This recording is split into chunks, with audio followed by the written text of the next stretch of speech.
Shalom, shalom. Alors, bonsoir tout le monde. C'est avec un grand plaisir encore et une grande joie que nous vous retrouvons encore ce soir, que nous nous retrouvons encore ensemble pour continuer notre étude que nous avons commencée maintenant. Cela fait, c'est la 12e semaine aujourd'hui, donc cela fait déjà 3 mois que nous avons commencé cette étude du livre de l'Apocalypse. Alléluia. Et donc, nous sommes arrivés au chapitre 12. La semaine dernière, nous avons vu le chapitre 11, mais nous n'avons pas enregistré, malheureusement. Euh, euh, Peut-être plus tard, j'aurai l'occasion de faire une vidéo pour que la série soit complète. Mais pour l'instant, nous continuons dans cette étude. Nous avançons dans cette révélation de Jésus-Christ qui a été donnée à l'apôtre Jean alors qu'il était exilé sur l'île de Patmos. Amen. Et donc, le chapitre 12 est un chapitre important. C'est peut-être un aussi des chapitres les plus connus du livre de l'Apocalypse, parce que c'est le chapitre dans lequel nous avons ce verset que nous citons très souvent, presque tous les jours pour ceux qui sont dans la prière. Ils l'ont vaincu grâce au sang de l'agneau et à la parole de leur témoignage. Alléluia. Donc voilà, nous allons voir de quoi il est question dans ce chapitre. Il est question notamment de 3 personnages. Il s'agit de la femme, il s'agit du dragon et il s'agit de l'enfant mâle. Donc, au travers de cette étude, nous allons essayer d'identifier qui sont ces personnes. Alléluia. Et nous allons essayer de comprendre qu'est-ce que cela veut dire et quel est le sens pour nous aujourd'hui? Quel est le sens de cette vision apocalyptique? Quel est le sens de cette prophétie, de cette parole prophétique pour nous aujourd'hui? Alléluia. Et pour cela, nous commençons à partir du verset 1. La Bible dit ceci: un grand signe parut dans le ciel, une femme enveloppée du soleil, la lune sous ses pieds et une couronne de 12 étoiles sur sa tête. Alléluia. Une femme. Je dois avouer que pour moi, pendant des années, lorsque je lisais ce chapitre, c'était une énigme. Je me disais, mais qui est cette femme? Et je sais que pour beaucoup d'entre nous, et peut-être vous qui êtes en train de m'écouter, vous vous êtes posé cette question. Alléluia. Qui est cette femme? Quelle est l'identité de cette femme? Et c'est vrai que peut-être vous avez entendu certaines explications. Alléluia. Mais j'aimerais dire ceci. La Bible dit, et je pense que c'est important que nous puissions le rappeler ce soir. Voici ce que la Bible dit sur la parole prophétique. Alléluia. Voici ce que la Bible dit sur la parole prophétique. Et je pense que c'est important que nous puissions rappeler cela ce soir. Et je vais le lire dans 2 Pierre 1, chapitre 19, à partir du vers 2 Pierre, chapitre 1, le verset 19. Excusez-moi. Voici ce que la Bible dit. Et nous tenons d'autant plus certaine la parole prophétique à laquelle vous faites bien de prêter attention, comme à une lampe qui brille dans un lieu obscur. Alléluia. Vous et moi qui sommes en train d'étudier ce livre de l'Apocalypse, c'est ce que nous sommes en train de faire. Nous sommes en train de prêter attention à la parole prophétique. Alléluia, parce que le livre de l'Apocalypse est la parole prophétique par excellence. Alléluia. À laquelle vous faites bien de prêter attention comme à une lampe qui brille dans un lieu obscur. Alléluia. Cette parole prophétique est comme une lampe qui brille dans un lieu obscur. Ne sommes-nous pas en train de traverser des temps de ténèbres? Ne sommes-nous pas en train de traverser des temps incertains, des temps obscurs? Alléluia. Et la parole prophétique, elle est une lampe. Elle est là pour nous éclairer. Elle est là pour nous aider à comprendre les temps dans lesquels nous sommes. Elle est là pour nous aider à voir là où nous allons. Alléluia. Parce que beaucoup de gens en ce moment sont désespérés. Beaucoup de gens en ce moment se demandent, mais où va le monde? Beaucoup de gens en ce moment se posent des questions. Alléluia. Ils ne comprennent pas quelle est l'issue de tout ce que nous sommes en train de vivre. Alléluia. La parole prophétique est là pour nous éclairer. Le livre de l'Apocalypse est là pour nous éclairer. Le chapitre que nous sommes en train d'étudier ce soir est là pour nous éclairer. Alléluia. Jusqu'à ce que le jour vienne apparaître et que l'étoile du matin se lève dans vos cœurs. Ensuite, au verset 20, il est dit, sachez tout d'abord vous-même qu'aucune prophétie de l'Écriture ne peut être un objet d'interprétation particulière. Alléluia.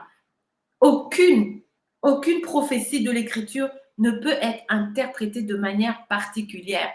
Il y a beaucoup d'interprétations fantaisistes des Écritures. Mais ici, la Bible est claire que la parole prophétique ne doit pas être l'objet d'une interprétation particulière, c'est-à-dire particulière à moi, propre à moi-même. Non.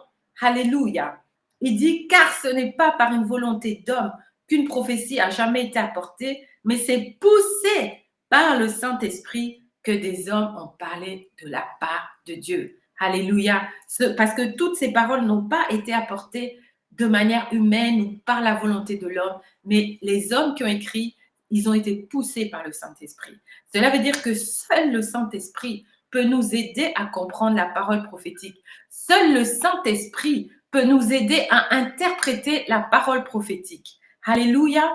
Et ici, au verset 1, nous avons la première énigme, qui est cette femme. Qui est cette femme qui est enveloppée du soleil? Qui est cette femme qui a une couronne de 12 étoiles autour de la tête? Qui est cette femme qui a la lune sous ses pieds? Alléluia. Et si nous sommes familiers avec la Bible, si nous sommes familiers avec la parole de Dieu, automatiquement, le Saint-Esprit va nous rappeler un passage des Écritures où il est question des étoiles, où il est question de la lune et où il est question du soleil. Alléluia. Et ce passage des Écritures se trouve dans Genèse au chapitre 37. Souvenez-vous, lorsque Joseph a eu des rêves et qu'il les a racontés à sa famille, alléluia, dans le premier rêve, il voyait des gerbes se prosterner devant lui. Mais dans le deuxième rêve, nous voyons cela dans Genèse au chapitre 37. Dans le deuxième rêve, au verset 9, il est dit, il eut encore un autre songe et il le raconta à ses frères. Il dit, j'ai eu encore un songe.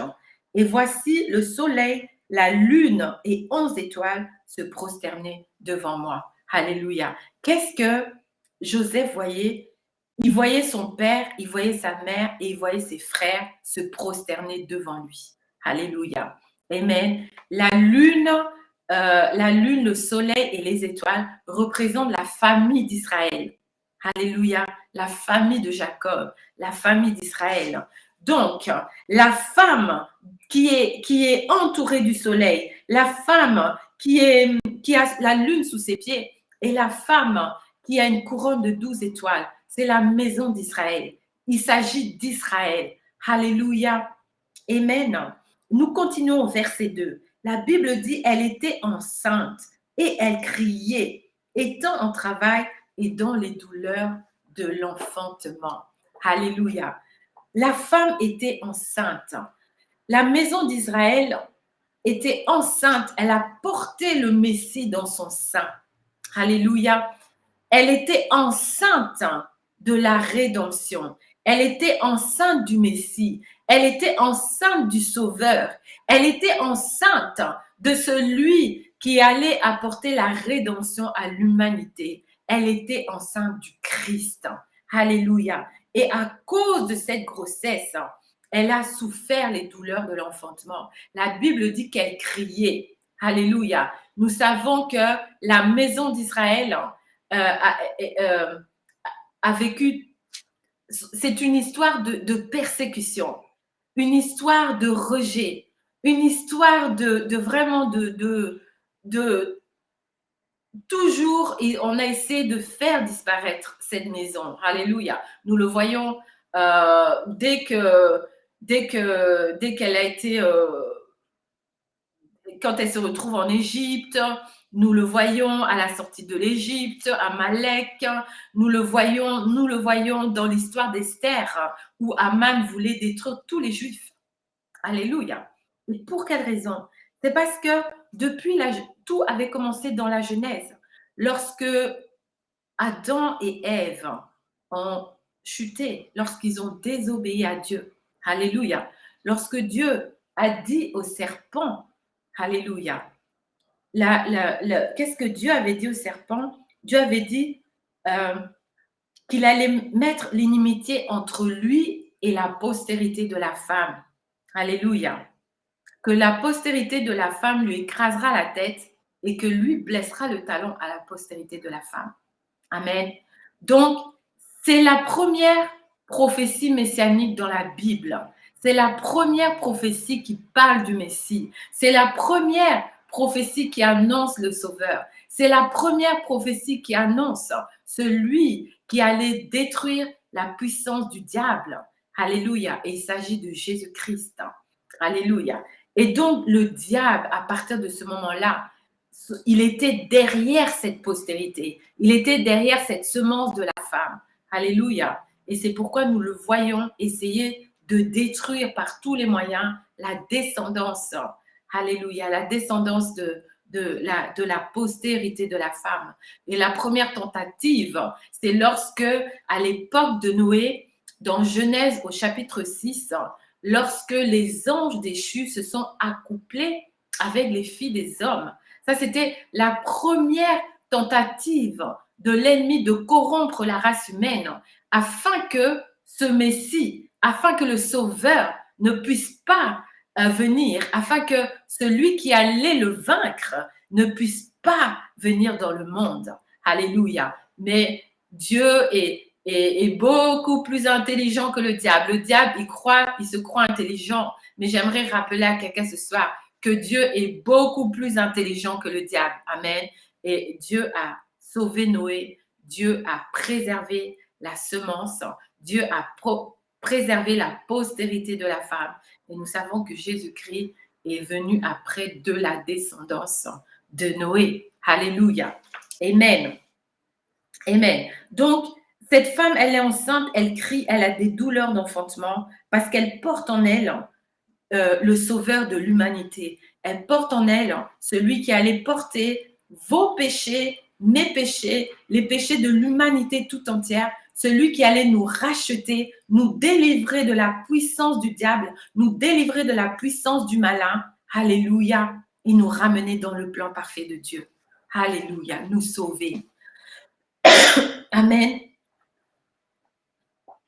Verset 3.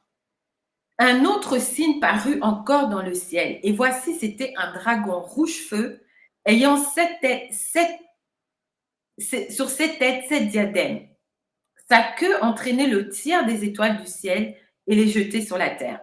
Le dragon se tint devant la femme qui allait enfanter, afin de dévorer son enfant lorsqu'elle aurait enfanté. Elle enfanta un fils qui doit paître toutes les nations avec une verge de fer. Alléluia. Amen.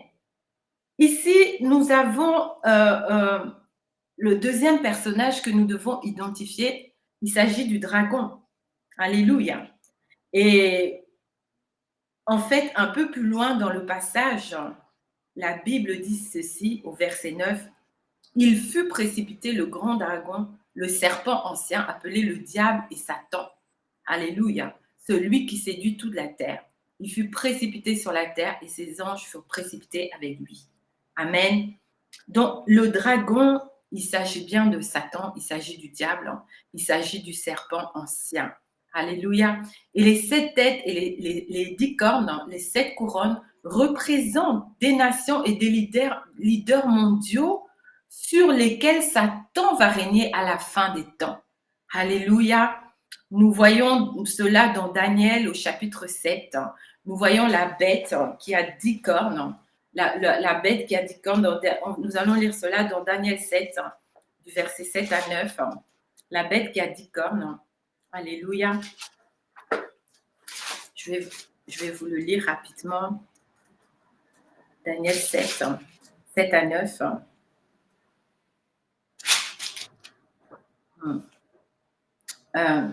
Dans les visions de Daniel.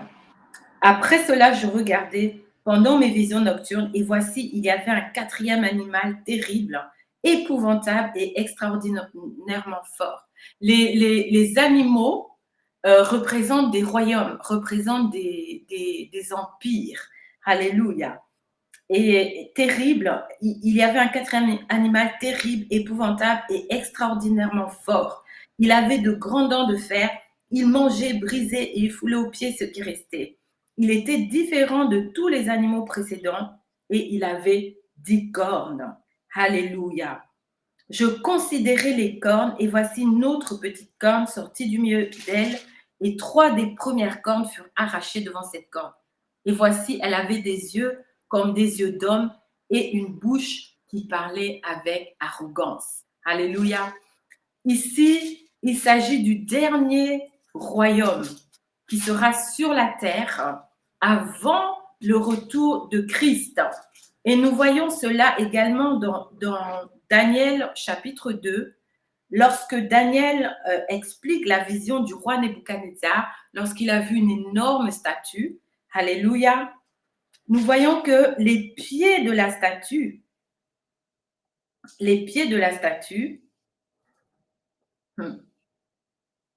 sont, sont en partie de fer et en partie d'argile. Alléluia. Et nous savons qu'il y a 10 pieds, 10 doigts de pied. Amen. Donc, ce sont les 10 cornes. Alléluia. Et il s'agit, cet empire, c'est le dernier empire qui sera sur la terre, le dernier gouvernement qui sera sur la terre, le dernier empire qui sera sur la terre avant le royaume de Dieu, avant le règne de Dieu ici manifesté sur la terre. Alléluia. Parce que nous voyons que l'explication de Daniel à la statue, le rêve que le Nebuchadnezzar a eu de la statue, il lui dit ceci: tu regardais lorsqu'une pierre se détacha sans le secours d'aucune main, frappa les pieds de fer et d'argile de la statue et les mit en pièces. Alléluia. Les pieds d'argile et les pieds de fer, il s'agit du dernier empire qui sera ici sur la terre. Et il s'agit du gouvernement mondial. Alléluia. Et donc, la petite corne que nous venons de lire dans Daniel au chapitre 7, la petite corne qui sort du milieu des 10 cornes, il s'agit de l'antéchrist. Alléluia. Mais nous parlerons plus en profondeur dans le chapitre suivant de l'antéchrist. Alléluia. Nous verrons vraiment les différents passages qui parle de l'antéchrist, donc qui est l'homme d'iniquité, alléluia, qui est vraiment l'homme qui va incarner le diable, alléluia. De la même façon que Christ a incarné Dieu, l'antéchrist va incarner le diable ici sur la terre, alléluia.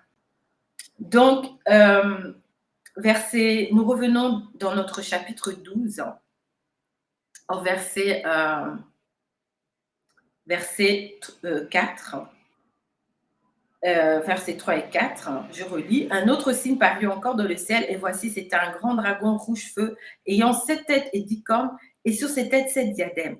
Sa queue entraînait le tiers des étoiles du ciel et les jetait sur la terre. Le dragon se tint devant la femme. Nous savons que Lucifer, Satan était, avant d'être Satan, il était Lucifer. Il était un chérubin.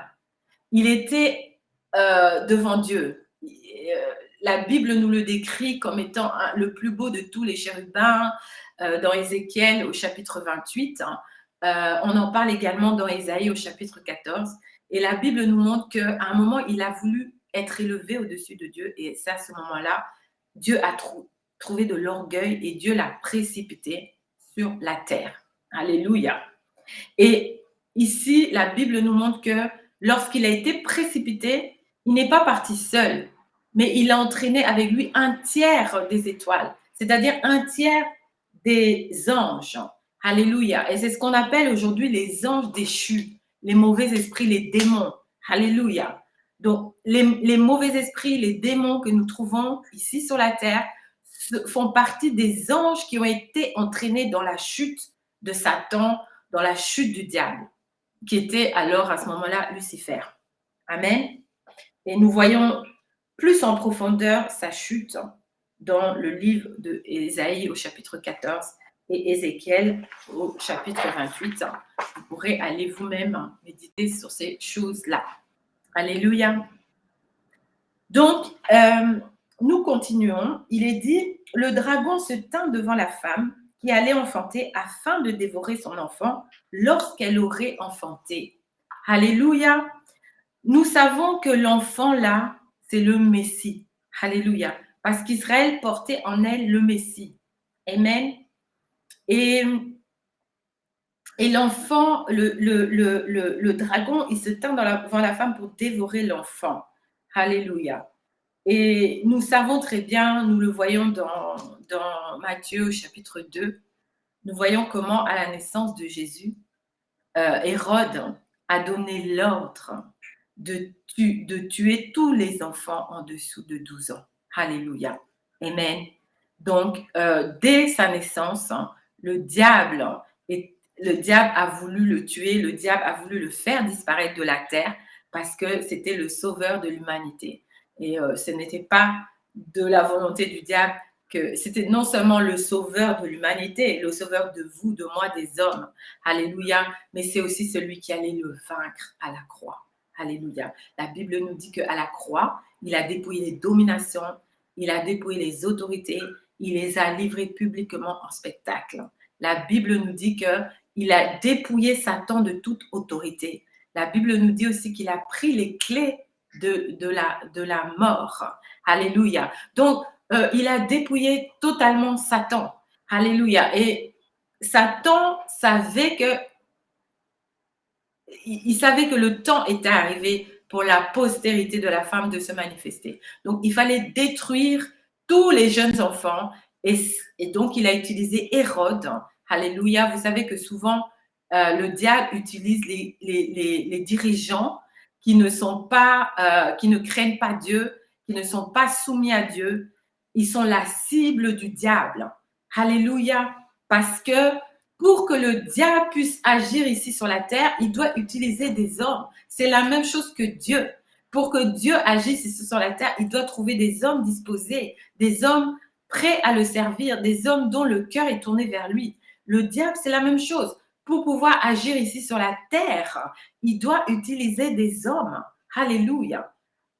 Amen. Parce que la terre a été donnée aux fils de l'homme. La terre a été donnée aux hommes. Alléluia. Ceux qui ont l'autorité légale d'agir ici sur la terre, ce sont les hommes.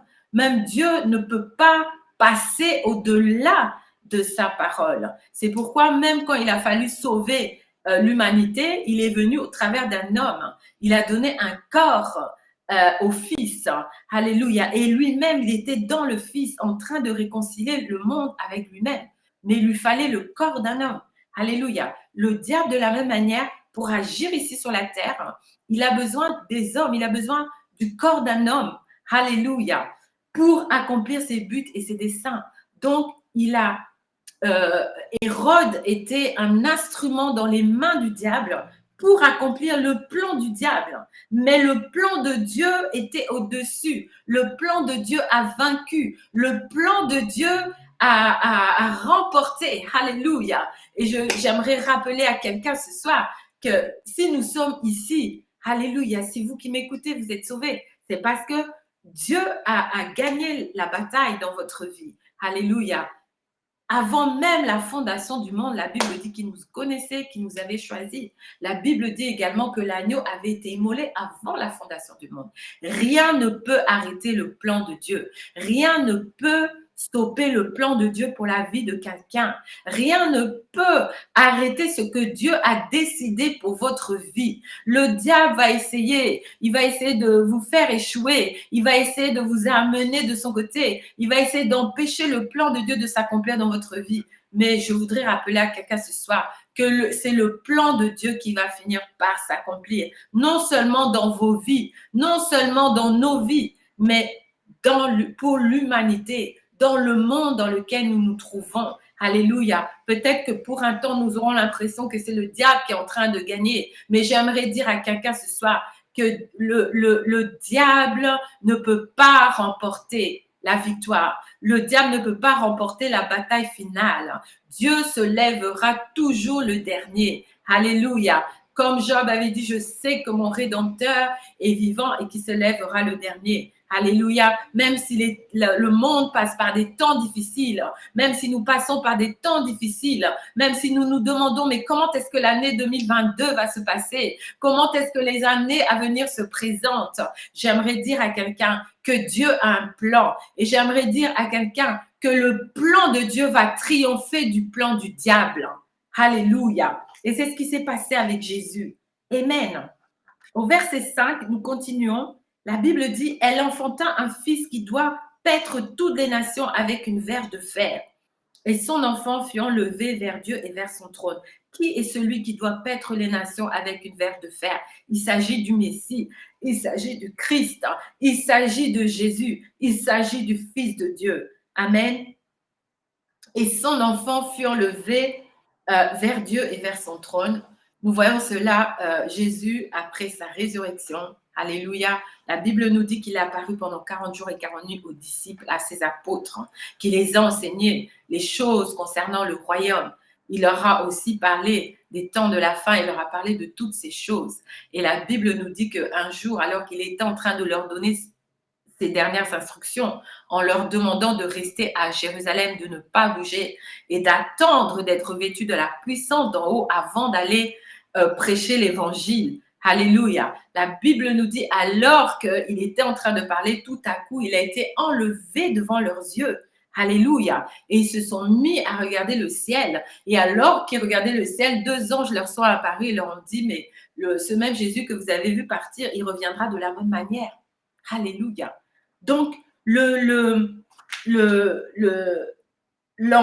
Fils, alléluia, l'enfant qui a été enlevé vers Dieu et vers son trône, il s'agit de Jésus, il s'agit du Christ. Alléluia. Et verset 6 nous dit, et la femme s'enfuit dans le désert où elle avait un lieu préparé par Dieu afin d'y être nourrie pendant 1260 jours. Alléluia. La femme est partie dans le désert. Amen. Vous voyez qu'ici, il y a toute une période de l'histoire dont on ne parle pas. Entre la première partie de ce verset et la deuxième partie, entre le verset 5 et le verset 6, il y a l'âge de l'Église. Alléluia. Il y a 2000 ans d'histoire. Alléluia. On n'en parle pas. On n'en parle pas. Mais ici, il est question de la femme. Et nous avons dit que la femme, c'est Israël. Nous avons dit que la femme, c'est la maison de Jacob, c'est la maison d'Israël. Nous voyons cette femme s'enfuir dans le désert. Alléluia. Il s'agit de là où elle avait un lieu préparé pour Dieu afin d'y être nourrie pendant 1260 jours. 1260 jours, ça correspond à 3 ans et demi. Et 3 ans et demi, nous savons que ça correspond au temps de la grande tribulation. Alléluia, la période de détresse dont Jésus parle dans le livre de Matthieu chapitre 24, je vous ai déjà parlé plusieurs fois là-dessus, et dont Daniel parle dans Daniel au chapitre 12. Alléluia. Nous savons que la période de la tribulation va durer sur une période de 7 ans. Et il y a ce qu'on appelle la petite tribulation, qui sont les 3 premières années et demie. Alléluia. Et la grande tribulation, qui sont les 3 autres dernières années et demie. Alléluia. Donc, les 1260 jours. Alléluia. Nous avons dit que la tribulation est inaugurée par un traité de paix qui est signé par l'Antéchrist avec les nations, avec Israël et les nations alentours. Alléluia. Et nous le voyons dans Daniel au chapitre 9. Peut-être qu'un jour, je devrais revenir en détail sur cette prophétie. Alléluia. Nous voyons qu'au bout des 3 ans et demi, l'Antéchrist va rompre ce traité de paix. Alléluia. Et il va y avoir une guerre. Et nous avons vu cette guerre-là dans les chapitres précédents, lorsque nous avons parlé des trompettes. Alléluia. Lorsque nous avons parlé des sceaux également, nous avons vu qu'il y aura énormément de morts. Alléluia. Il s'agit de la 3e guerre mondiale. Amen. Et donc, pendant cette période-là, ça va être des temps tellement difficiles. C'est pourquoi Daniel en parle comme étant des temps de détresse, comme il n'y en a jamais sur la terre. Jésus en parle aussi comme étant des temps de détresse, comme il n'y en a jamais sur la terre. Et ce sont des temps très difficiles pour Israël, mais aussi pour tous ceux qui auront rejeté Christ. Alléluia. Et ce sont des temps tellement difficiles qui vont s'enfuir dans le désert. Alors, beaucoup disent que le désert, là où Israël va s'enfuir, c'est dans le pays de Moab. Alléluia. Et qu'il y a un endroit là-bas qui s'appelle Pétra, qui est déjà préparé. Il y a beaucoup de chrétiens qui ont déjà préparé des endroits pour les Juifs qui fuiront là-bas pendant la grande tribulation. Alléluia. Il y a vraiment un endroit déjà préparé pour eux, pour qu'ils aillent se protéger de l'antéchrist, pour qu'ils aillent se protéger de tout. Alléluia. Amen. Et ils vont être nourris pendant 1260 jours, donc une période de 3 ans et demi. Alléluia. Maintenant, au verset 7, nous continuons. Il est dit, et il y eut guerre dans le ciel. Michel et ses anges combattirent contre le dragon. Alléluia. Donc, il y a eu un combat spirituel dans le ciel. Michel, c'est l'ange de guerre. Alléluia. Et c'est l'ange qui se bat, qui défend Israël. Alléluia. Gabriel, c'est l'ange qui apporte les messages. Mais Michel, c'est l'ange de guerre. Alléluia. Et la Bible nous dit qu'il a combattu contre le dragon, c'est-à-dire Satan. Et la Bible dit que le dragon et ses anges combattirent aussi. Au verset 8, mais ils ne furent pas les plus forts et leur place ne fut plus trouvée dans le ciel. Alléluia. Leur place ne fut plus trouvée dans le ciel. Voilà. Nous devons encore résoudre une deuxième énigme ici. Nous avons vu qu'au verset 4, il est dit que le dragon, sa queue entraînait le tiers des étoiles du ciel et les jetait sur la terre. Amen. Nous savons que Satan a été précipité hors du ciel, c'est-à-dire hors du 3e ciel, là où se trouve Dieu. Alléluia, parce que nous savons qu'il y a 3 cieux. Amen. Et le diable a été précipité du 3e ciel, c'est-à-dire là où se trouve le trône de Dieu. Amen, sur la terre. Alléluia, avec ses anges. Mais malgré cela, le diable avait toujours accès au trône de Dieu. Alléluia. Nous le voyons dans le livre de Job. Nous voyons le diable se présenter devant Dieu et accuser Job. Alléluia. Amen. Mais ici, il est dit que sa place ne fut plus trouvée au ciel. Donc, ça parle d'un temps qui aura lieu pendant la deuxième partie de la tribulation où le diable va être vraiment précipité ici sur la terre. Il ne pourra plus se présenter devant Dieu dans le ciel. Alléluia. La chute du diable, en fait, c'est comme si on peut dire qu'elle est en plusieurs étapes. Alléluia. Et au verset 9, il est dit, et il fut précipité le grand dragon, le serpent ancien appelé le diable et Satan, celui qui séduit toute la terre. Il fut précipité sur la terre et ses anges furent précipités avec lui. Alléluia. Donc, il s'agit d'un temps où le diable sera vraiment présent ici sur la terre avec ses mauvais esprits. Alléluia. Nous savons qu'il agit déjà ici. Nous savons qu'il est le prince de ce monde. Nous savons qu'il est le prince de la puissance de l'air. Nous savons qu'il séduit, il est dans ses œuvres de séduction. Nous savons qu'il dirige les leaders mondiaux, alléluia, qui se soumettent à lui, alléluia. Mais à ce moment-là, sa présence sera encore plus manifeste ici sur la terre. Alléluia. Et au verset 10, il est dit, « Et j'entendis dans le ciel une voix forte qui disait, « Maintenant le salut est arrivé, ainsi que la puissance, le règne de notre Dieu et l'autorité de son Christ. Car il a été précipité, l'accusateur de nos frères, celui qui les accusait devant notre Dieu jour et nuit. » Alléluia. Ici, nous voyons que Satan, son rôle, c'est de nous accuser, devant Dieu jour et nuit. Alléluia. Mais j'ai une bonne nouvelle. Jésus est notre avocat auprès du Père. Alléluia. Quand Satan nous accuse, Jésus est là pour nous défendre. Alléluia. Jésus est là pour nous défendre. Jésus est notre avocat. Jésus est notre intercesseur. Alléluia. Et la Bible continue au verset 11, dit ceci: ils l'ont vaincu à cause du sang de l'agneau et à cause de la parole de leur témoignage, et ils n'ont pas aimé leur vie jusqu'à craindre la mort. Alléluia. À cause du sang de Jésus, à cause du sang qui a été versé, nous avons la victoire sur le diable, même s'il va nous accuser, mais à cause du sang qui parle plus fort que le sang d'Abel. Alléluia, nous avons la victoire sur toutes les accusations de l'ennemi devant Dieu. Alléluia. Et nous avons la victoire sur tous ses plans, sur toutes ses œuvres, par la puissance du sang de l'agneau et la parole de notre témoignage. Alléluia. Et la Bible continue en disant: et ils n'ont pas aimé leur vie jusqu'à craindre la mort. Alléluia. Verset 12, c'est pourquoi réjouissez-vous, cieux, et vous qui habitez dans les cieux. Oui, parce que le diable a été précipité. Malheur à la terre et à la mer, car le diable est descendu vers vous, animé d'une grande colère, sachant qu'il a peu de temps.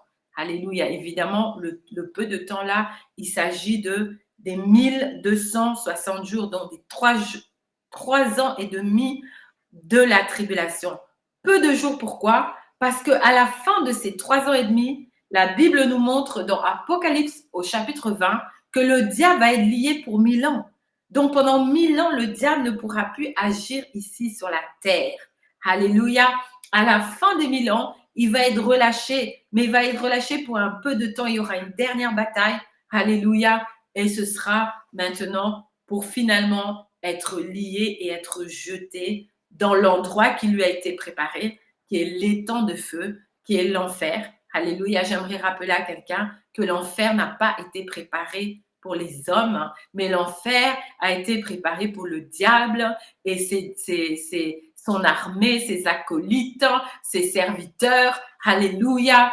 L'enfer n'a pas été créé pour toi, l'enfer n'a pas été créé pour moi, mais l'enfer a été créé pour le diable. Alléluia. Et sa fin est dans les temps de feu. Alléluia.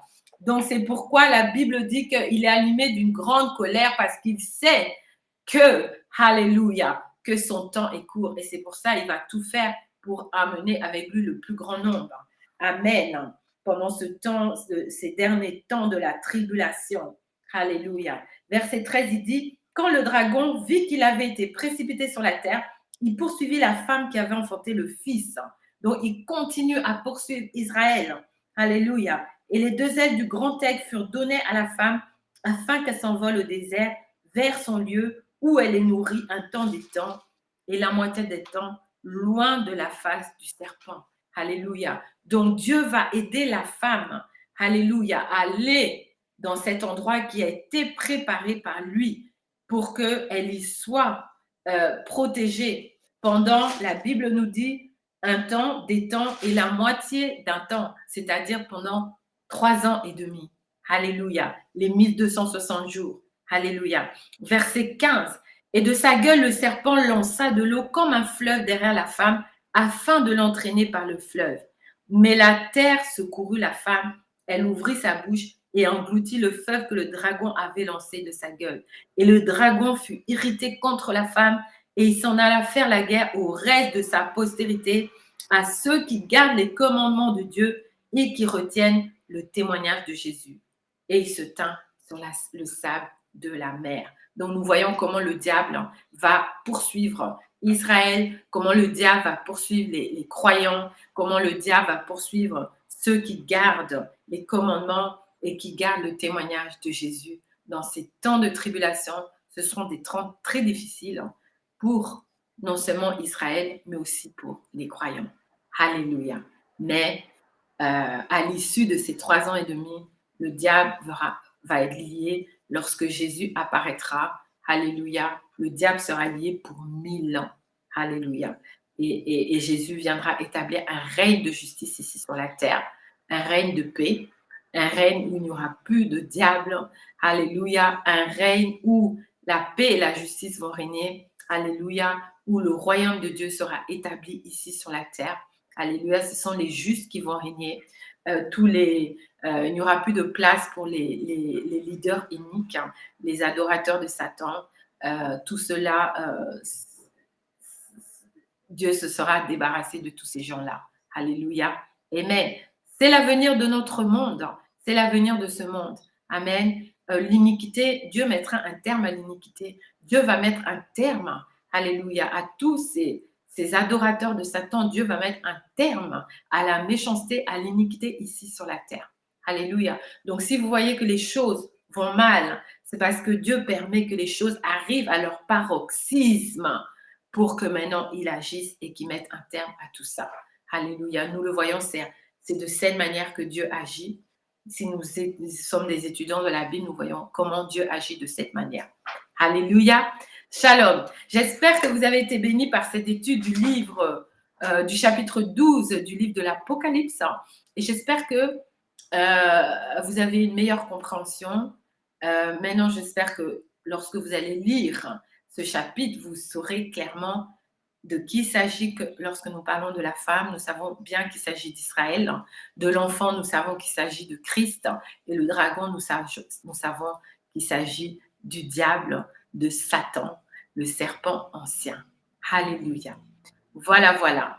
Donc, je vous souhaite une excellente fin de soirée et nous nous retrouvons la semaine prochaine pour un des chapitres les plus excitants du livre de l'Apocalypse, le chapitre 13. Alléluia, parce que vraiment, c'est le chapitre où nous découvrons l'émergence du gouvernement mondial et de l'Antéchrist. Alléluia. Soyez bénis. Je vous souhaite une excellente soirée et à très bientôt. Shalom.